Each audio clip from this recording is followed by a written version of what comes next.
quelle heure il est? Ah, l'avantage de la campagne, on n'a pas d'heure. Oui. Je sais pas quelle heure il est. Bon, allez, du à tout. tout à l'heure. Ouais, tout à l'heure.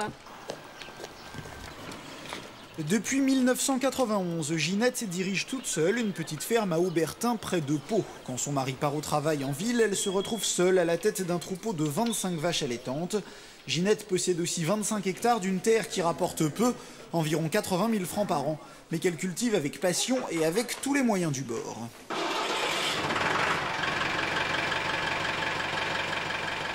Tracteur, ça paraît oui, très facile de monter dans un tracteur. Mais enfin, bon, il faut quand même... il y a vraiment de tout. C'est pas une voiture. Hein.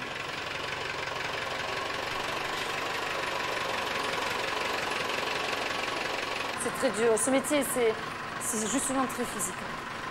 Très. Alors, bon, c'est vrai que... Vu ma corpulence, il y a des fois, c'est pas évident. Mais je pense que la rage d'avoir envie de le faire, multiplie les forces, j'ai l'impression.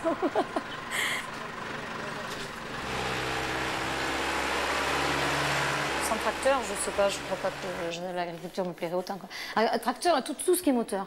Tout ce qui est moteur, c'est une passion, ça. C'est chez nous, enfin, avec mes frères, on est assez... C'est presque une passion d'homme, ça. Ouais, je sais. Je sais très bien. De toute façon, on m'a toujours dit que j'étais un peu... je visais un peu trop les métiers d'homme. C'était un petit cadeau que m'avait fait mon mari parce que l'autre est un peu lourde pour moi. Alors je m'en servais aussi, mais ça me fatiguait un peu trop. Alors il a dit, bon, je vais t'en acheter une plus légère à partir de maintenant.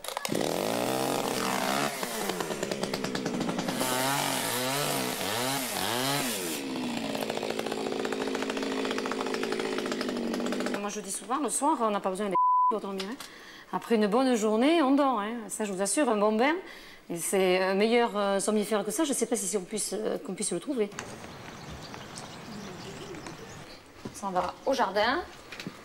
Vous allez y rencontrer ma belle-mère, voilà. Alors, elle a déjà embauché, c'est une bonne employée, elle a embauché avant la patronne. Elle est en train de ramasser des choux et puis elle va faire ce qui est paquet. Et moi, je vais préparer ce qui est pot, tout ce qui est pot, c'est-à-dire tomates. Tomates, plantes aromatiques. Sur ce potager de 6000 m², Ginette cultive des légumes, une façon d'arrondir les fins de mois. Ah, non, mais c'est vrai la main, quoi. Parce qu'une femme seule, ici, vous voyez, si elle était seule, je ne pense pas qu'elle pourrait des fois partir comme elle fait, tranquille. Il faut trémoler les gosses, c'est pas... Hein? Mais en fait, elle est douée pour la mécanique. Ça ne la gêne pas, hein? Ça ne la gêne pas. Et puis, elle a eu la chance d'avoir la belle-mère, et ça, c'est... Je ne veux pas me lancer des machins, mais enfin, c'est... Deux femmes dans une exploitation, c'est bien, quoi.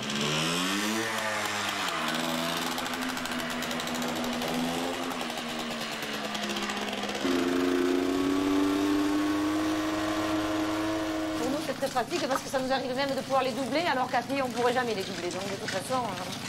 Allez. Taille, taille.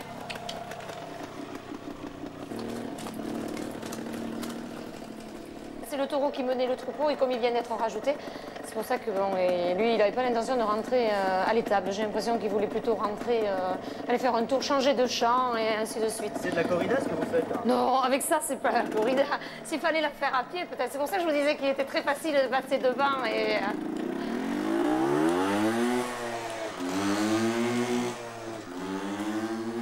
On va le vermifuger, monsieur Taureau. C'est comme ça qu'il a appris à m'aimer, ce cher monsieur. C'est que quand il est malade, c'est moi qui le pique. Et alors, il ne m'aime pas du tout depuis. Il me voit arriver à distance maintenant. Moi, je tiens la bête d'habitude, elle fait les soins, fait les piqûres. Ouais. C'est quoi le plus dur dans l'histoire? C'est de tenir, je pense. Ouais. De faire la piqûre aussi, c'est pas facile parce que des fois elle bouge et ça peut être dangereux, mais c'est surtout de tenir.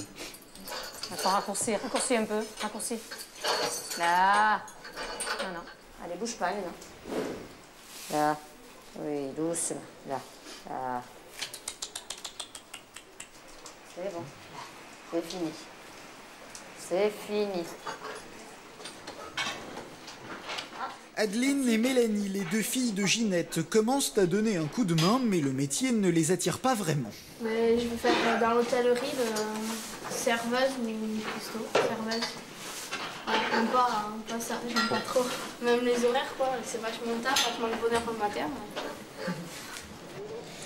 Et en effet, c'est à 5 h du matin que Ginette se rend 3 fois par semaine à Pau pour vendre ses légumes sur les marchés. C'est l'avantage de connaître, c'est la liberté des horaires. Mais la liberté des horaires, il y a des fois, elle a quelques hauts et quelques bas. Ce qui fait qu'il arrive que les nuits soient très courtes et les journées très longues. C'est pas vilain. C'est pas vilain, c'est pas vilain. Combien je vais gagner avec une matinée comme ça peut varier. Si le temps reste au bout, j'espère gagner entre 500 et 1500 francs. 8 francs. Vous n'avez pas de monnaie? Non, je vais vous faire ça. Tout vendre, c'est le souhait qu'on a le matin quand on démarre. Il faut qu'on vende tout. Mais souvent, c'est pas le cas. Il faut remballer. Mais alors, s'il faut remballer, on remballe. On n'a pas de choix. Hein. Ça va bien. Ah oui, il me tarde, oui, les vacances, parce que j'en ai pas eu en 98, donc il me tarde les vacances 99. Parce qu'une année, ça va, 2, ça va faire un peu long quand même. Ouais. On va parler des vacances, Ginette.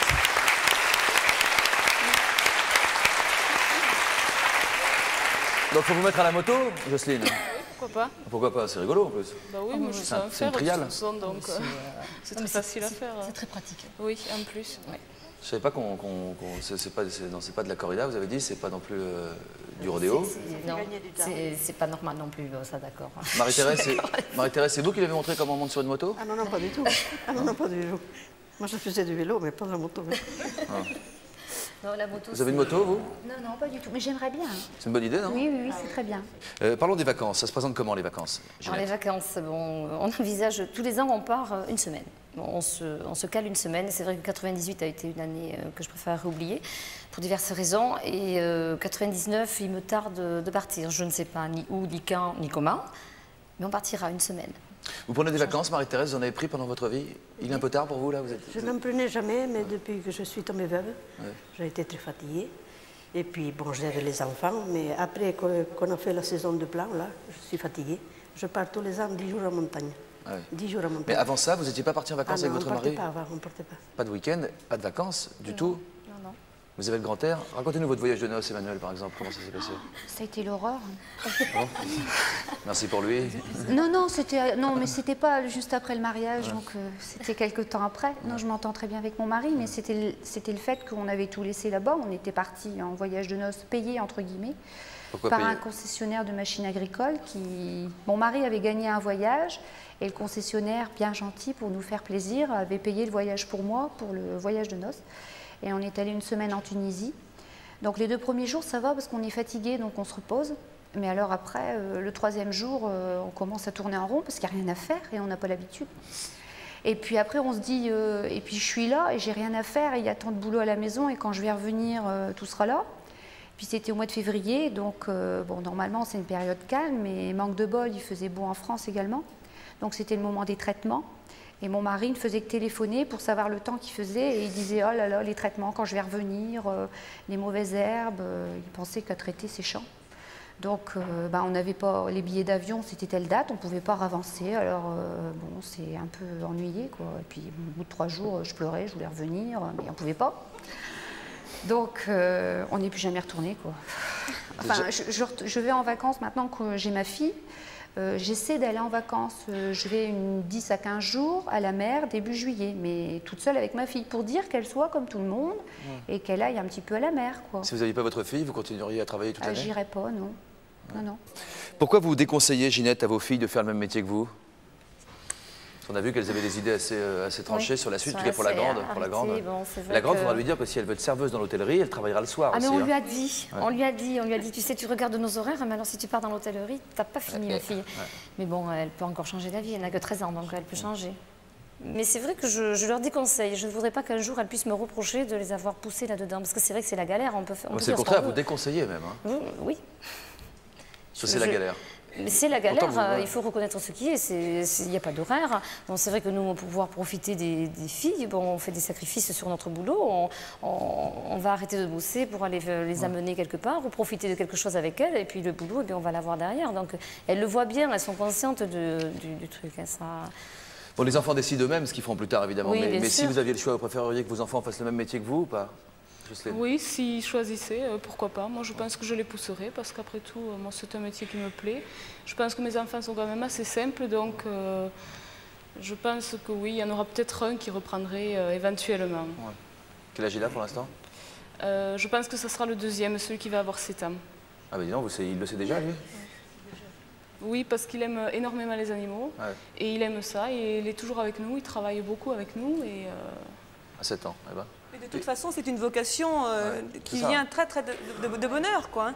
Moi, j'ai toujours voulu faire ça depuis mon enfance, quoi. Et quand je l'entends qui dit si mes enfants veulent faire ce métier-là, je vais peut-être pas les encourager, mais quand ils veulent le faire, ils le font. Moi, personnellement, mes parents me disaient c'est pas un métier pour une femme. J'ai tout fait, je me suis battue jusqu'à obtenir ce que je voulais, quoi. Donc, moi, je dis que les enfants, s'ils ont envie de le faire, ils le font. Ils le feront. Oui. C'est ce que vous pensez, Emmanuel, aussi? Moi, je serais déçue qu'elle ne reprenne pas l'exploitation. Ah, vous aimeriez qu'elle la reprenne? Ah oui, oui. Pourtant, elle n'a que 5 ans, hein, donc c'est encore petit, mais on la pousse à un maximum. Hein. Ah bon, carrément? Oui, déjà, oui. Oui, parce qu'en plus, c'est un bien de famille, si vous voulez. On est vraiment attaché à notre terre. C'est la terre des grands-parents. Enfin, l'exploitation de mon mari, c'est un petit peu différent parce que c'est une exploitation. Ses parents avaient été expropriés, donc ils ont repris notre exploitation. Mais bon, on a du mal sur ces champs-là. On a du mal à acheter la terre. On a du mal à arranger notre maison. Et bon, on le transmet de génération en génération. Et je serais vraiment déçue qu'elle ne le reprenne pas, quoi. Je vais donner la parole à un autre homme, à André, qu'on a aperçu dans le reportage tout à l'heure. Vous êtes donc cantonnier sur la commune, André, c'est ça? Oui, c'est ça. Ce qui vous permet de faire rentrer un salaire fixe à la maison, c'est important. Qui est vraiment le patron de l'exploitation, puisque vous travaillez ailleurs alors? Là, c'est Ginette, la chef d'exploitation. Ah bon? C'est tout le monde. Oui, oui. Oh, attends. C'est-à-dire? C'est elle qui gère et qui fait pas mal de travail. Enfin, je l'aide en mettant de congés, le week-end. Enfin, elle se débrouille pas mal toute seule. Vous ne regrettez pas, André, de ne pas vous consacrer à plein temps à votre exploitation, de devoir aller travailler à l'extérieur? Je regrette, oui. Je regrette parce que j'aime bien le métier, mais ce n'était pas possible. On a une exploitation trop petite qui n'est pas viable. Le salaire actuel de mon mari nous permet de s'offrir tout le petit superflu. Voilà. Qu'est-ce que vous appelez le superflu? Superflu, c'est... Parce que vous êtes nourri-logé, enfin, si on peut dire. Hein. Oui, tout à fait. Bon, je nourris-logé. Après, bon, les vacances, tout ça, bon, c'est vrai qu'on prévoit les vacances avec le salaire. On prévoit... Il y a certaines choses... Les vacances, c'est une semaine quand ça peut. Alors, ah bah oui, mais on en profite pendant une semaine. C'est vrai qu'on se prive de rien. On va parler d'une nouvelle moto, de nouveaux vêtements. La nouvelle moto, c'est une petite idée qui est en train de naître, oui, voilà. Ouais. Les vêtements, oui, tout ça, c'est le salaire de votre mari. Tout à fait, oui. Marie-Paul est à la tête d'un troupeau d'une centaine de brebis. Aujourd'hui, vous faites du fromage, de vaches aussi, dans la région nantaise. À l'inverse de Ginette, qu'on a entendu, vos parents étaient, vous, agriculteurs. Est-ce que vos parents vous ont encouragé à devenir agricultrice? Est-ce qu'on vous a poussé, comme Emmanuel pousse sa fille? Je pense que c'était plutôt leur choix que je reste, sans doute. Oui. J'étais l'aînée de la famille, mais moi, ce n'était pas le mien. C'est moi qui ai décidé de ne pas faire ça au départ. Je n'avais pas envie d'être agricultrice comme ma mère. Alors comment vous êtes sortie de l'agriculture et comment vous êtes revenue en quelques phrases? Alors bon, c'est un peu compliqué, c'est toujours un parcours un peu spécial. Ouais. Hein. Moi, je suis d'abord partie faire des études. Pour moi, c'était le moyen de sortir de ce milieu. J'ai fait des études, j'ai été enseignante, très peu de temps, 3 ans. Et puis, j'ai vu que ce n'était pas mon truc. Et je me suis posé la question de quoi faire. J'étais enseignante en milieu rural et là j'ai retrouvé un peu mes racines et je me disais que c'était important de retrouver un travail dans ce milieu. Je pensais vaguement animation en milieu rural. Et le hasard a fait que j'ai été embauchée dans une organisation agricole, comme animatrice effectivement. Et là j'ai retrouvé d'autres valeurs au milieu paysan que je n'avais pas vues dans mon enfance en fait. Que vous n'avez pas vu chez vos parents quoi? Qui devaient exister, ouais, mais que je n'avais pas vues. Ouais. Vous pensez à quoi par exemple? Quelle valeur? Par exemple, la solidarité. Pour moi, c'est quelque chose d'important. Je ne vivrais pas dans ce milieu s'il n'y avait plus de solidarité. C'est vrai qu'elle a tendance à disparaître, mais je trouve que c'est important. Et vous haussez les sourcils quand on dit qu'elle a tendance à disparaître, Oui, parce que nous, on est dans des régions où on fait de plus en plus d'associations, en fait, entre père-fils, père-fille, des GAEC, oui, ou entre 2 frères. Et on a tellement de travail... Ça veut dire quoi, GAEC, précisément? Groupement agricole d'exploitation en commun. On a tellement de travail qu'on n'arrive plus à aller aider les autres parce que les exploitations deviennent de plus en plus importantes. Nous, on est au nord de Paris. Et alors, On travaille sur la nôtre, mais on ne sait plus aller chez les autres. Alors quand on est débordé, on fait appel à des entreprises, des ETA, entreprises de travaux agricoles, parce qu'on n'a plus le temps d'aller chez les autres. Les voisins ne peuvent plus donner des coups de main comme ça se passait dans le passé. Ça devient de plus en plus difficile. Ouais. Alors que chez nous, ça existe encore. Voilà, chez nous aussi. Chez nous, ce sont des petites exploitations et c'est vrai que les travaux, les gros travaux, les ensilages, les récoltes de maïs, ça c'est de l'entraide. C'est-à-dire on va aller un jour ou deux chez le voisin et le voisin va venir chez nous. C'est vrai qu'on est encore... C'est pour ça qu'on ne peut pas comparer par rapport à ces grosses exploitations, mais on vit encore ça. On arrive à vivre ça. Et je trouve que ça, c'est une autre richesse encore.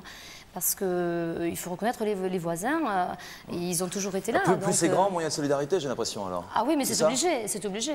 Est-ce qu'on irait jusqu'à dire que plus c'est grand, plus le voisin espère que vous allez vous planter pour... Ah oui, carrément. Quand c'est petit aussi. Ah oui.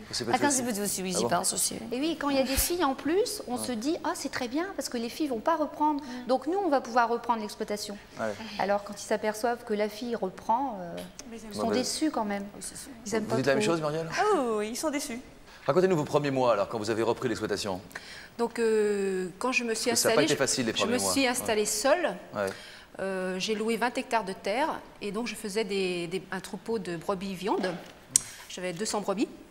Je me suis installée dans un contexte un peu difficile puisque je crois que les terres étaient convoitées par les voisins.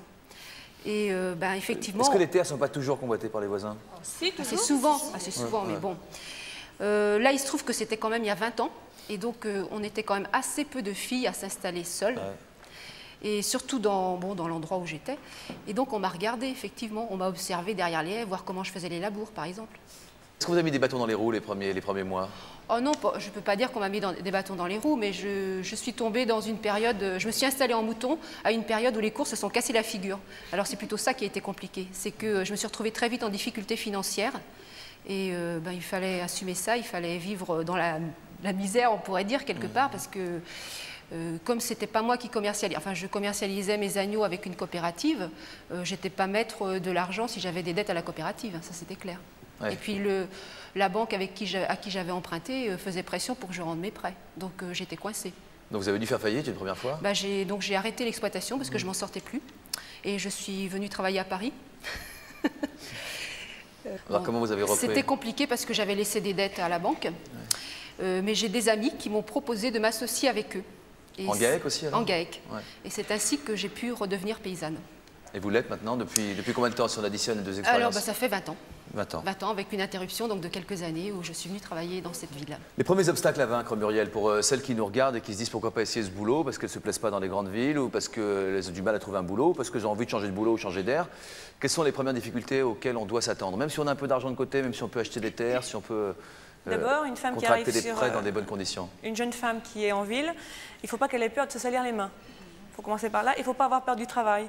C'est-à-dire des travaux forcés, enfin pas des travaux forcés, mais les travaux sont quand même assez durs. Forcés dans le sens où ils sont obligatoires. Quand ils sont à faire, il faut les faire maintenant. C'est ça. Bon, moi, ça s'est bien passé parce que j'ai pris la suite de mon père, mais pour exploiter, il faut du matériel, et le matériel coûte extrêmement cher. Donc, si vous allez voir une banque et vous dites, bon, je vais emprunter par exemple 100 millions, ils vont commencer à vous dire... 100 millions, 1 million 1 million. Ils vont commencer à vous dire... On passe à l'euro, là, donc c'est encore aux anciens francs, on va se perdre. Donc, ils vont commencer à dire, vous avez quoi comme garantie? Est-ce que vous avez quelqu'un qui peut répondre pour vous, quoi? Donc, c'est la même chose pour les hommes. Oui, c'est ça. Oui, c'est la même chose pour les hommes, mais est-ce qu'il faut autant confiance à une femme? C'est plus difficile pour une femme. Quand vous arrivez, vous dites... Le banquier, l'intérêt, est-ce que vous réussissiez après pour que vous puissiez rendre l'argent? Oui, bien sûr. Oui, mais le banquier, au premier abord, il ne sait pas trop si vous allez y arriver, si ce n'est pas une fantaisie que vous avez pendant 1 ou 2 ans. Ce n'est pas évident du tout. Il faut prouver, et pour prouver, il faut des années. Quand, bon, il y a 5 ou 6 ans ou 7 ans que vous exploitez, que vous avez prouvé que vous êtes capable, alors là, après, les collègues vous acceptent. Mais au début, non, ils vous regardent un peu différemment. Voilà. Sylvie, c'est ce que vous ressentez, vous aussi? Oui, tout à fait. Encore aujourd'hui? Oh, oui, oui. Ça fait combien de temps que vous occupez de vos chèvres? 5 ans. Là, vous êtes originaire du Nord et vous êtes installé à plus de 1000 km de là? Oui, oui, oui, tout à fait. Je me suis donc installée à Amélie-les-Bains. Et puis, la passion des animaux m'a amené à découvrir la chèvre angora. Et cette activité m'a d'autant plus... Qu'est-ce que tu fais, Francis, là? Parce que... T'es en train de faire le sac à main de la dame ou quoi? Je te vois en train de toucher. Arrête, écoute. On va y venir. Après, on va y venir. Après. Il m'a coupé le sifflet. Oui, c'est vrai ça, mais je le vois en train de toucher votre sac. Oui, tout à fait. Donc je disais, l'activité des chèvres angora m'a plu parce qu'on n'avait pas tué les animaux, puisqu'on garde la laine. Vous prenez la laine, quoi. Voilà. 2 fois par an, vous les tondez? Voilà, on les tond 2 fois par an. Donc vous avez créé donc un élevage de chèvres angora. De chèvres angora. Avec la laine, vous fabriquez quoi? Des pulls? Je voulais quand même... Pardon, vous voulez préciser quelque chose après? Oui, parce que c'est important pour la suite. Donc j'ai passé aussi un brevet agricole professionnel, option élevage, un BPA. Et je voulais quand même dire que je m'étais installée surtout parce que j'avais une concession de terrains communaux à Amélie-les-Bains. Chose que j'ai perdue maintenant puisque la commune d'Amélie m'expulse. Je ne sais pas pourquoi. Ils vous aiment pas, Amélie-les-Bains? Écoutez, je pense qu'il y a les deux. Il y a des gens qui apprécient beaucoup ce que je fais. Ouais. Mais apparemment, il y en a d'autres qui me mettent des bâtons dans les roues. Ça, vous êtes une étrangère, parce que vous êtes née à plus de 1000 km, oui, vous avez grandi à plus de 1000 km. Oui, tout à fait, ça se ressent. Et en plus, vous êtes une femme? En plus, je suis une femme, oui, tout à fait. Il est certain que dans cet univers de machisme, il est difficile d'avoir une activité de femme seule et de pouvoir garder son indépendance. Parlons de votre activité quand même, qui est assez étrange, parce qu'il y a plein de gens, et j'en faisais partie, qui ne savaient même pas que les chèvres fabriquaient de la laine. Oui, alors voilà. Donc la petite chèvre angora, si je peux dire, dont l'origine est de Turquie, nous fait une fibre somptueuse qui est le mohair. Donc l'angora devient mohair? Non. L'angora, disons, ça veut dire douceur, en gros. Parce qu'il y a le lapin angora, à ne pas confondre, qui fait le poil angora. Et vous avez la chèvre angora qui fait le mohair, qui est une laine, qui est la laine la plus chaude, très douce, très légère. Il y a des chats angora aussi. Voilà, c'est angora. Il y a des chats angora, voilà. À savoir qu'un kilo de mohair équivaut à 3 kilos de laine de mouton. Je peux faire toucher, mes amis? Je peux toucher, voilà. Vous pouvez faire toucher. Donc voilà, j'ai amené quelques petits articles. Des petites chaussettes. On fait les chaussettes. Alors comment vous transformez vos chèvres en chaussettes, vous? Bon, alors j'explique. Je les tombe 2 fois par an. À l'automne et au printemps, toujours avant la mue naturelle. Donc on trie, il y a différentes classes, le kid mohair, qui est le mohair de chevreau, le mohair des jeunes et le mohair des adultes. Ensuite, tout ça est envoyé en filature. Ah d'accord, il vous transforme la laine alors?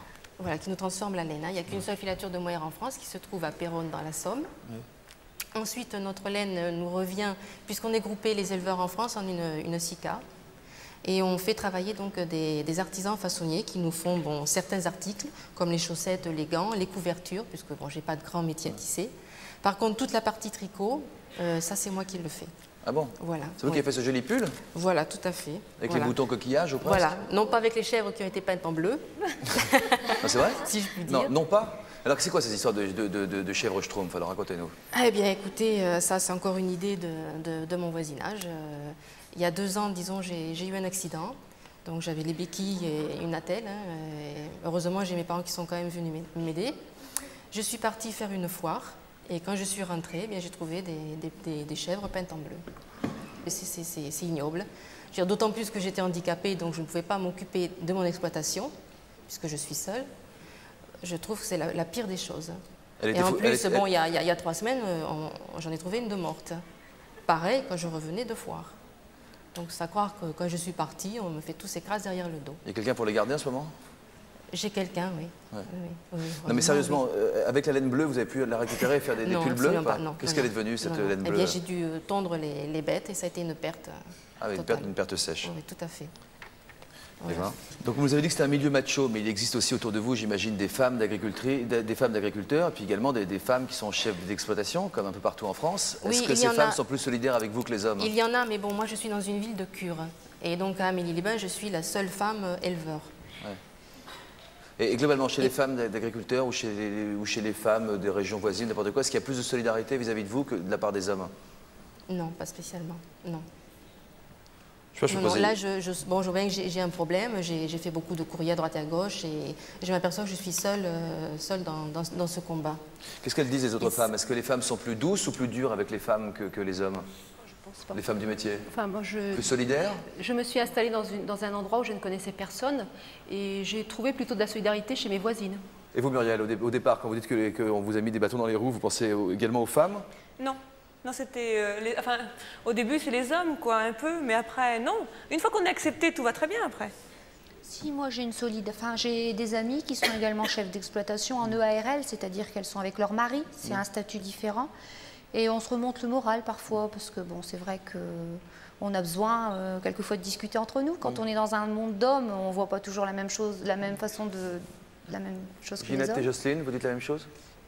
Nous, ça fait très peu de temps que nous sommes sur l'exploitation, donc c'est vrai qu'on ne connaît pas trop encore, mais c'est vrai que bon, les gens sont très accueillants là-bas, donc je pense qu'on n'aura pas de problème pour s'intégrer. Ouais.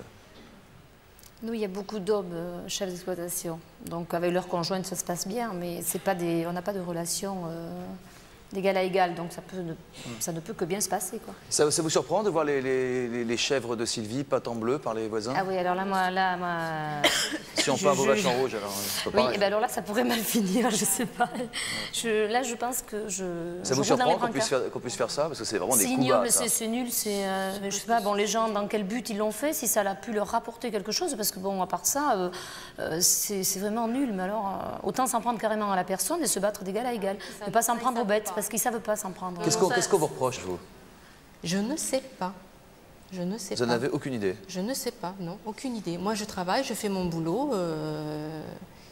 Je ne vois vraiment pas... Vous pensez abandonner éventuellement? Eh bien, écoutez, moi, j'ai quand même la commune, si elle m'enlève 20 hectares, hein, qui est à côté juste de mon exploitation, dont j'organisais quand même des visites. Il s'est avéré que cet été, j'ai vu pousser des carcasses de voitures, comme ça. Hein, donc, si moi, on m'enlève ça, oui, je serais peut-être obligée... Vous avez l'air vraiment seule là-bas. Hein? Oui. Ben oui, j'ai ma famille qui est dans le Nord. Et...